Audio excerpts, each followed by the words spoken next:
Hello and welcome to Homer for Monday, August 4th, 2025. Today we will be reading from lines 645 down to 654. 10 great lines. Today we have Patroclus's response and their ensuing social entanglements will be shown. Thank you so much for being here with me today, and please enjoy. At sight of him, the old man sprang from his bright chair and took him by the hand and led him in and bade him be seated.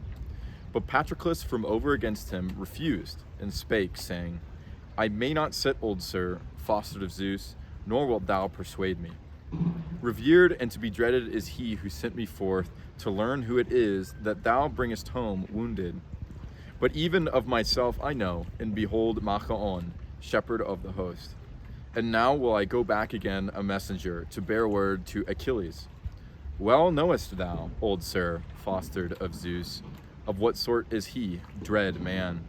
Lightly would he blame even one in whom was no blame. Great. Now let's do it in the Greek. Ton deidon hogaraios apodon orto paenu. Estagikeros salon catadedrias de anauge. Patroclus de toroth in nine to wepe matemuthon. Ucheros esti geraia dio trepasu de mepeses. Aidoios nemestos nemesetos ome proe caputestai. Hontina tu tonages peble menona la caiautos. Gignosco horo de Macao na poi mena laon. Nuandepos ereon palinangelos emi Achillei. Eudesu oistagerai dio trepesoios ekenos. Denos eneataka ken anaiti oito. Amazing. Sorry, it's kind of hard to do the reading. I mean, it's so bright outside. It's so sunny, you have no idea. Which is something I want to mention yesterday. Isoteos pos, right? Appearing close to God. Phos, it's also very close to light, which is like fouls. I don't think that's a coincidence. Anyway, but to get to today's continuation of yesterday's themes, yesterday's readings in concrete terms, we have this interesting use of the word mythos, right? So, Patroclus deteroth in anainetoe petemuthon. So Patroclus recoils backward, right? Or he rebukes them kind of, right? Heteroth, and so both of them, right? Which is interesting because you don't know if both of them or all of them means just Nestor, who has grabbed his hand, or if he means Hecamede, the beautiful woman serving them drinks. And also Machaon, who is the guy who's wounded, but heterothen seems to me to be, maybe it's like, that ambiguity is important for the plot. And he speaks this muthos, epetemuthon, right? He speaks this word. And what is this word, right? Well, this word is actually, there's a bunch of words in here that are used multiple times, right? So diotrepes, right? And then there's all these words. So there's like, that's like sort of like born of Zeus, divinely born, right? And I guess like that is like, he's like challenging Nestor's, like, he knows that Nestor he's not just old Geraya, but he's also Diotrepes, right? So he's a good guy. He's like leading him to sit down. And he's like, Patroclus is like, no, I will not sit down. You know the score here.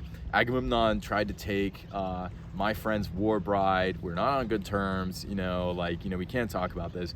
But the way that he describes Achilles and the way that the diction is formed, I think really makes the performance of this and the actions of the grabbing of the hand, right? The kairos, right? Grabbing of the hand and then trying to lead him down to a seat. So when he says, Uk heros esti geraya dio trapes, right? So there is not a chair. Uk heros esti, right? Uk heros esti. So it's not like I don't want to sit. It's there is not a chair for me, right? And I think this like totally changes the paradigm of the physical and the sort of metaphorical for like what these heroes are on about, right? surely, yes, there is a chair physically, right? But the much more important chair is the honorific chair, is the chair that has to do with the emotions of being on the battlefield and being with one's friend and having something to owe, aka the honor that Achilles has been stripped of. Which then brings us to these, so to honor, right? You see like a lot of like according verbs, like ideology, right? With like, this sort of like alpha iota or alpha, epsilon, these like I words, right? It's like a grouping of words. I feel that like, these all sort of come into play with.